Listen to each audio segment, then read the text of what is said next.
Dostlar, ушул үй жери менен сатылат. 11 соток. Газ келген, суу бар.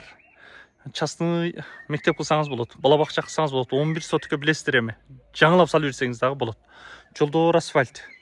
Оң тараптан, сол тараптан келген толук мүмкүнчүлүгү бар жер. Мына газдын турбалары. Ошто баягы брак семьянын чыгып келсеңиз болот.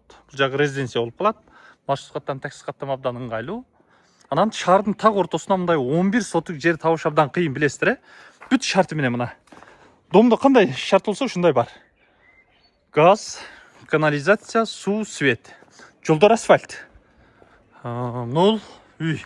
2 кабаттан турат. Биз мунун ичин албайбыз. Жалпы бир 8-9 бөлмөдөн турат. Бул жер навес. Кааласаңыз сүрдүрүп салсаңыз дагы болот. Жаңыдан курам деп. Пока жок. Сатып алып, кичине ишти жүргүзгөндөн кийин анан баштайм десеңиз, пока бала бакчага болот, частный мектепке болот. Жак жерин сиздерге биринчи көрсөтүп коеюн. Нол үй. Документте таза 11 соток. Артында дагы мынакей королор салынган. Кааласаңыз үй, кааласаңыз кой. Карманга толук мүмкүнчүлүгү бар жер. Шаардын так ортосу. Келегардокту билесиздер да? Нурматова 52. Нурматова 52. Келегардокко чыкканда эле оңго буруласыз. Бул жагы эми биз документин сүйлөп атабыз 11 соток деп, атак кичине кошумча жерлери дагы бардай. Бул жагын сүрдүрүп алып коесуз. Нол үй.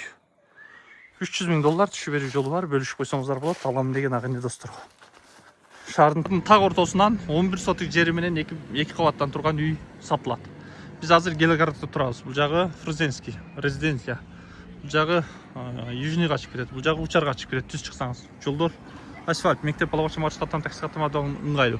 Дөңдөн чыкканда эле, брак семьядан чыкканда эле оңго буруласыз. Кичине солго бурулуп туруп оңго буруласыз. Нурматова